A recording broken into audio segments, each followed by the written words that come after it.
Bonjour les amis, j'espère que vous allez tous bien. C'est un discours très intéressant et j'aimerais partager cela avec vous. Écoutez, et puis je vous prends tout juste après. L'un des alliés d'autres alliés tente d'annexer un territoire. En réponse, il l'appelle une chenille affamée. Des échanges de messages entre présidents sont purliés. Dans quel monde vivons-nous maintenant? Dans un monde qui a changé de façon spectaculaire et qui continue sur la voie du changement.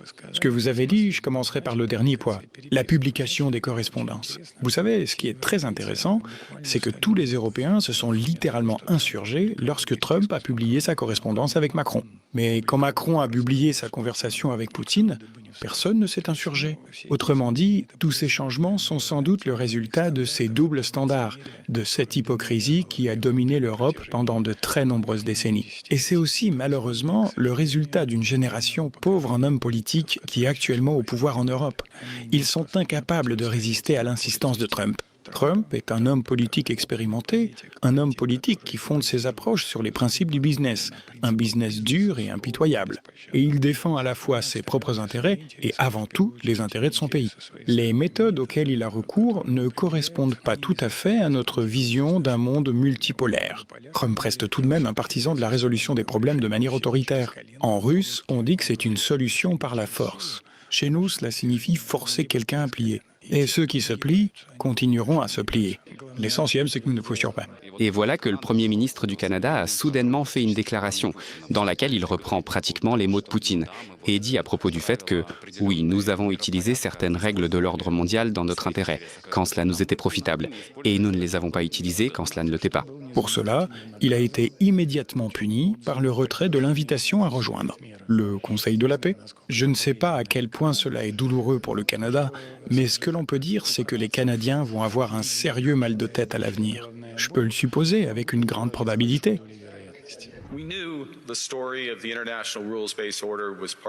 Nous comprenions que l'histoire de l'ordre international, fondée sur des règles, était en partie mensongère. Les plus puissants s'affranchissaient des règles quand cela les arrangeait, et les normes commerciales étaient appliquées de manière asymétrique. Nous savions aussi que le droit international était appliqué avec plus ou moins de rigueur, selon que l'on soit accusé ou victime. Au lendemain de la dévastatrice Seconde Guerre mondiale, un nouvel ordre mondial complexe a été progressivement instauré, avec des règles internationales précises selon lesquelles, et dans le cadre rigoureux desquelles, nous continuons de vivre et d'évoluer encore aujourd'hui. Certains ont eu la nette impression qu'après la fin de la guerre froide, ils s'étaient définitivement imposés comme les seuls véritables vainqueurs. Ils se considèrent comme exceptionnels. Ces experts considèrent fermement qu'il faut, et qu'il est absolument nécessaire, de bouleverser de manière radicale l'ensemble de l'ordre géopolitique mondial établi juste après la Seconde Guerre mondiale. Qui a déclenché la guerre en MNLAC? Qui a détruit la Yougoslavie sous de beaux prétextes? Qui a fait cela? Personne ne se souvenait alors des principes du droit international. Ils ont frappé, ils ont écrasé le pays, et c'est tout. La même chose s'est produite en Libye. La Libye témoigne. Où est ce droit international? Non, tous ceux qui font cela comprennent que cela ne correspond pas au droit international. C'est pourquoi ils parlent de règles inventées de toutes pièces. Et ces règles sont écrites ou corrigées à chaque fois, pour chaque situation, dans l'intérêt de ceux qui se considèrent comme exceptionnels et se sont arrogés le droit d'imposer leur volonté aux autres, exactement dans la plus pure tradition du colonialisme classique. Comment peut-on parler d'un ordre fondé sur des règles que personne n'a jamais vues? C'est un non-sens, c'est n'importe peu. Mais cela profite à ceux qui promeuvent une telle approche. Si personne n'a vu ces règles, cela signifie que ceux qui en parlent les inventent eux-mêmes, au gré des circonstances, selon ce qui les arrange. C'est justement cela l'approche coloniale. Il y aurait soi-disant un monde développé, une humanité progressiste et une certaine civilisation universelle à laquelle tout le monde devrait aspirer. Et puis, il y aurait des peuples arriérés, non civilisés, des barbares. Leur rôle est d'obéir sans discuter à ce qu'on leur dit de l'extérieur et d'agir selon les instructions de ceux qui seraient soi-disant supérieurs à ces peuples. Au sein des élites occidentales, il existe un fort désir de figer l'ordre existant, injuste, dans les affaires internationales. Ils ont pris l'habitude, pendant des siècles, de se remplir le ventre de chair humaine et les poches d'argent. Mais ils doivent comprendre que le bal des vampires touche à sa fin. Une telle foi aveugle en leur propre impunité, en leur exceptionnalisme, peut conduire à une tragédie mondiale. Ce n'est pas vers l'avant, vers la création, mais en arrière, vers la préservation. Comment le voir? Et cela se voit aussi bien en Occident qu'à l'Est, au Sud, partout. Ils essaient de conserver le pouvoir et le monopole, le droit de déterminer où se trouvent les intérêts des autres. Voici un film intéressant. Imposer aux autres leurs intérêts nationaux en se basant sur les siens. Arrogance. Tout est uniquement dans son propre APA. Celui qui n'est pas avec nous est contre nous. On entend sans cesse « vous devez, vous êtes obligés ». Nous vous mettons sérieusement en garde. Qui êtes-vous, au juste? De quel droit avertissez-vous qui que ce soit? C'est tout simplement incroyable. Peut-être qu'il serait temps pour vous de vous débarrasser de votre arrogance, de vous défaire de cette mentalité de l'époque coloniale. On a envie de dire « ouvrez les yeux ». Cette époque est révolue depuis longtemps et ne reviendra jamais. Jamais. Il y a quelques années, les pays occidentaux volaient les vaccins contre le Covid aux pays du Sud global. Puis, sous couvert d'un accord sur les céréales, envoyaient discrètement des tankers de céréales chez eux, tout en prétendant se soucier des pays pauvres. C'est tout simplement, je ne sais même pas comment qualifier cela. En réalité, ils sont restés des colonisateurs, tout comme ils l'étaient autrefois. Ils pensent avant tout à leur propre peau, à leurs propres intérêts. Ils s'en fichent complètement. Ils se cachent derrière les intérêts des pays en développement, mais agissent toujours uniquement dans leur propre intérêt. Ils mentent effrontément, comme Goebbels.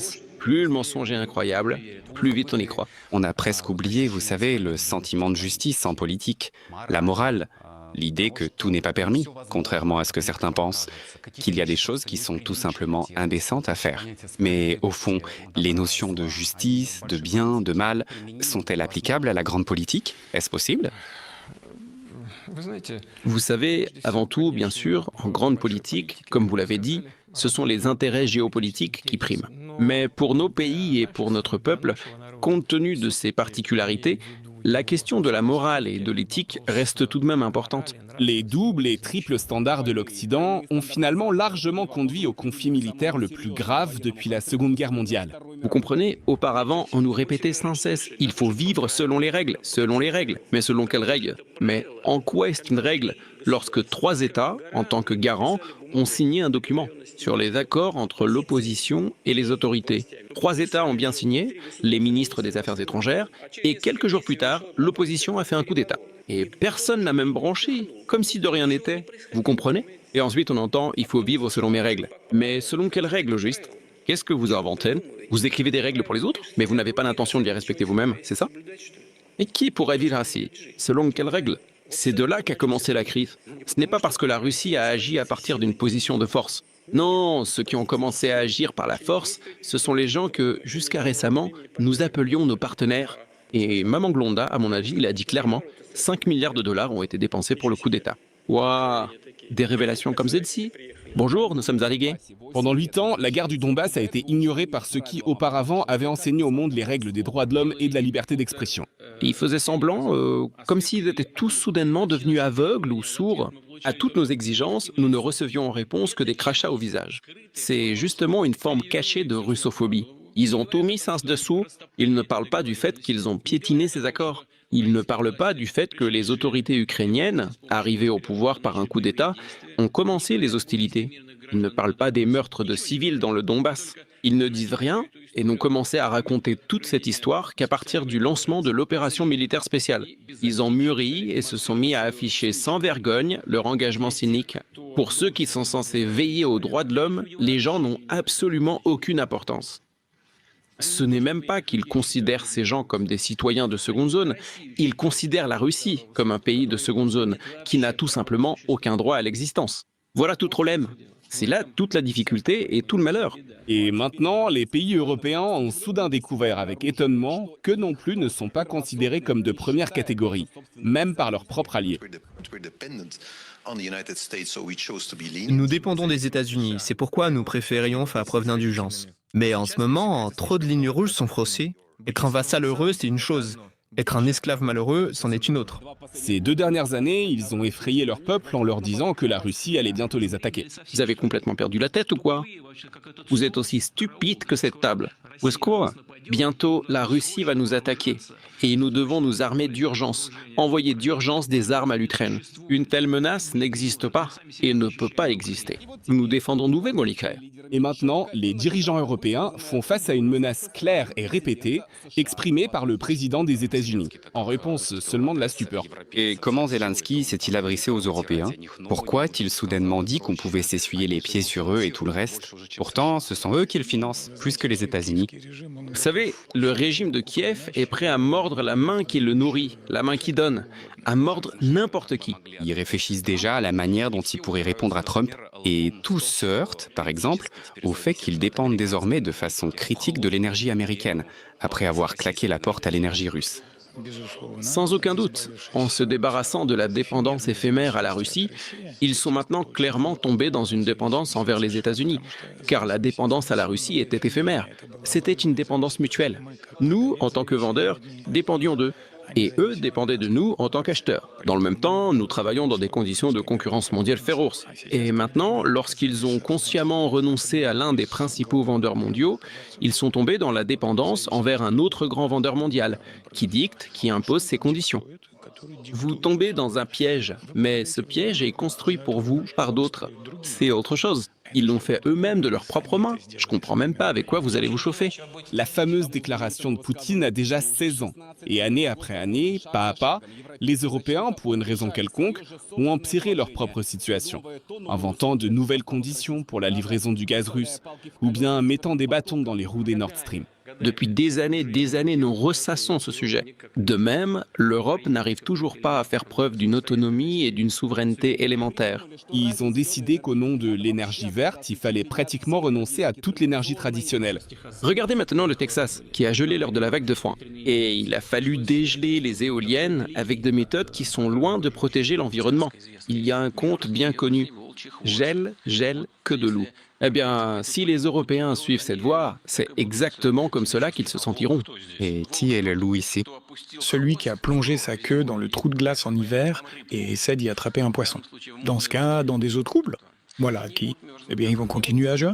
Et maintenant, le président des États-Unis déclare en Europe, l'effondrement énergétique dû à l'énergie verte, c'est une impasse. Et pendant ce temps, l'Europe a déjà rompu tous ses liens énergétiques avec le fournisseur le plus fiable, la Russie. Un tel autodafé économique, un suicide, c'est bien sûr une affaire intérieure des pays européens. Ils invoquent la soi-disant solidarité alliée et la discipline de bloc. Les politiciens, mieux que quiconque, savent qu'il ne faut jamais dire jamais. Et ce qu'ils ont fini par faire à eux-mêmes, est-ce que c'est une sorte de sélection négative ou quoi? Pourquoi font-ils cela? C'est malheureusement la dégénérescence des politiciens au pouvoir. Et c'est tout le système des relations internationales qui en souffre. Oui, ils sont incompétents. Regardez, comment peut-on discuter de quoi que ce soit avec Kaja Kallas? En fait, ni nous, ni les Américains ne discuteront jamais de rien avec elle. Et c'est évident. Que faire? Il ne reste plus qu'à attendre qu'elle parte, ou, compte tenu de tout ce qui se passe, que la direction de l'UE parte. Nommez qui vous voulez, mais il n'y a pas, disons-le ainsi, de visionnaires politiques là-bas. Ce sont des sortes de fonctionnaires peu instruits, incompétents, incapables de se projeter dans l'avenir et de comprendre le système de coordonnées du monde actuel. Oui, il y a eu en Europe de grands hommes politiques de stature mondiale, comme, je sais pas, comme De Gaulle. Ensuite, il y a eu Mitterrand, plus récemment Chirac, en Allemagne, Willy Brandt, Kohl et Schröder. D'ailleurs, je les mettrai tous dans le mot. Ce sont des personnes qui avaient leurs propres opinions et le courage de se battre pour ces opinions, de les exprimer, d'en parler et d'essayer au moins de les mettre en pratique dans leur travail. Aujourd'hui, il n'y a pratiquement plus de telles personnes là. Parfois, on regarde même ce qui se passe avec étonnement. Eh bien, je ne sais pas, ce sont des gens qui n'ont même pas de formation et qui s'occupent manifestement de choses qui ne sont pas les leurs, auxquelles ils ne se sont jamais consacrés de leur vie. Du point de vue des intérêts des citoyens des pays européens, c'est une véritable catastrophe. Je sais pas, c'est juste de la petite friture politique. Enfin, Laporte. Après tout, il parle constamment maintenant d'une sorte de protection contre la Russie et la Chine. Et n'y a-t-il pas un risque qu'à un moment donné, toute cette histoire d'une prétendue annexion du Groenland conduise à ce que toute cette énergie soit dirigée contre nous et qu'ils se retournent tous contre nous, que tout cela soit contre vous? Eh bien, tout cela doit encore être analysé en profondeur. Pour l'instant, nous ne savons pas quel accord sera mis en œuvre concernant le Groenland. Les nouvelles sont arrivées après la rencontre du président Trump avec M. Rutte. Mais si l'on se demande quel rapport le secrétaire général de l'OTAN a avec le Danemark ou le Groenland, il est peu probable que vous puissiez répondre à cette question. Aucun. Et il est également difficile de comprendre comment M. Rutte aurait pu décider du sort du royaume danois. Beaucoup de choses étranges se passent. Ensuite, il faudra analyser les plans des États-Unis concernant la création du Dôme d'Or. De quel type de dôme s'agira-t-il? Contre quelle menace sera-t-il conçu?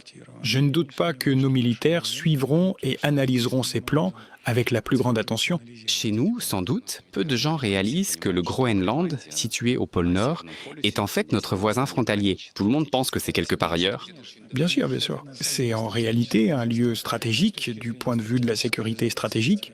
Et bien sûr, je ne veux pas dire qu'il pourrait menacer le Groenland, mais qu'il revêt une importance capitale en termes de stabilité et de sécurité stratégique, cela ne fait aucun doute. Ce qui se passe au Groenland ne nous concerne pas. Mais nous avons une expérience quant à la résolution de ces questions avec les États-Unis au XVIIIe siècle, notamment en 1860. La Russie a vendu des territoires, notamment l'Alaska, aux États-Unis. Et si les choses ne changent pas, cela représente 1 770 000 km². Les États-Unis ont acheté l'Alaska pour 7,2 millions de dollars. Tout ça peut être vérifié. Aujourd'hui, en dollars constants, avec l'inflation, ce chiffre s'élèverait à 158 millions de dollars. Le Groenland est un peu plus important. Je crois que c'est 2 166 000 km². Avec la péninsule. Et si l'on compare avec ce qu'ont payé les États-Unis pour l'Alaska, le prix serait de 250 millions de dollars. Si l'on compare les prix en or, ce chiffre serait plus important. On approcherait du milliard. Et j'espère que les États-Unis tiendront compte de ce chiffre. Ce que le président de la Fédération de Russie a dit dans son allocution, dans sa réponse aux journalistes et dans diverses interventions de sa part dans cette vidéo, vous avez également suivi ce que le porte-parole du Kremlin, M. Dmitry Peskov, a dit. Pour ceux qui ne connaissent pas, le président de la Fédération de Russie, c'est M. Vladimirovich Poutine. Donc, cette vidéo m'a beaucoup parlé, cette vidéo m'a beaucoup intrigué en fait. Vous voyez, à partir de cette vidéo, j'ai compris beaucoup de choses. Et ça m'a permis de faire certaines petites recherches. J'ai essayé de faire des recherches sur beaucoup de choses. Par exemple, le droit international dont tous les politiciens passent le temps à dire, tous les panels, toutes les chaînes de télévision occidentales, toutes les chaînes de télé, passent le temps à raconter, oh non, le droit international. Alors je me suis posé la question exactement, le droit international dont on parle là vient d'où? D'où vient le droit international? Excusez-moi là. D'où vient le droit international? Qui a écrit ce droit international? Mais là, lorsque moi j'ai compris le droit international, pour moi en fait je me disais, c'est l'ensemble des pays du monde entier qui se sont regroupés lors d'un sommet, ils ont décidé de fixer les règles, et puis bon, comment le monde doit marcher. Et que lorsque quelqu'un devait franchir ces règles, on devait le punir. Même avant surpris, je me suis rendu compte que c'est l'Occident qui a décidé de mettre en place quelques règles avec le suprême des États-Unis d'Amérique. Avec le suprême des États-Unis d'Amérique, ils ont décidé en fait de mettre sur pied des règles qui les arrangent à eux, afin de dicter sur les autres nations.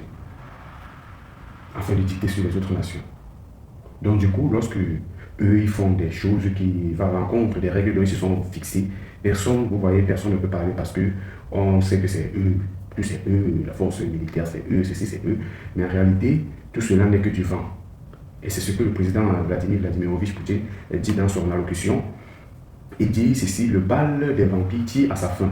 C'est-à-dire l'hégémonie occidentale, le monde unipolaire tire à sa fin, le monde unipolaire est fini. Cependant, c'est la naissance du monde multipolaire qui est la venue des prises.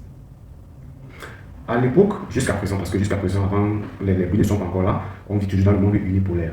Une année de changement. Beaucoup de choses vont se passer en cette année. Mais nous, en tant qu'Africains, nous devrions nous poser la vraie question. Où est notre place dans tout ça? Où est notre place dans tout ça?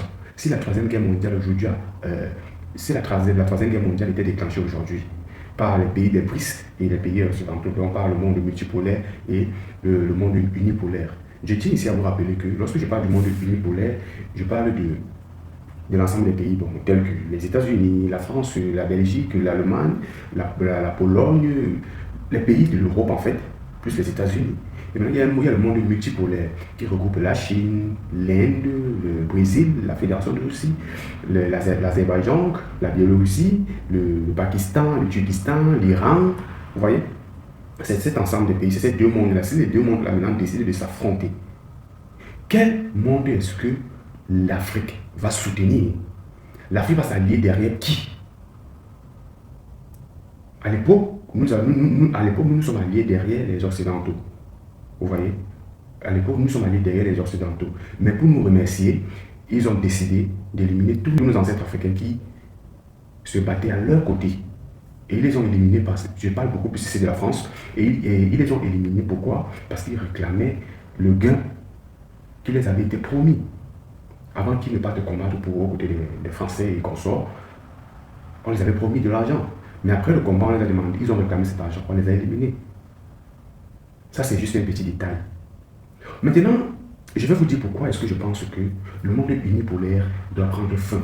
Et que nous, en tant qu'Africains, nous devrions nous allier derrière le monde multipolaire, c'est-à-dire derrière la Chine, la Russie et consorts. Je pense que nous devrions nous allier parce que nous avons vécu plus de 80 ans. Et nous avons passé le temps à travailler pour que les autres mangent. Nous avons passé le temps à être marginalisés, à être maltraités. À chaque moment que nous avons voulu sortir la tête de l'eau pour respirer, on nous a toujours frappés. Prenez un exemple par exemple sur papa Muammar Kadhafi, qui voulait l'unification de l'Afrique. Il voulait que l'Afrique ait son propre satellite, il voulait que l'Afrique ait sa propre monnaie. Ils ont vu que là, c'était déjà un désordre, ils voulaient déjà nuire.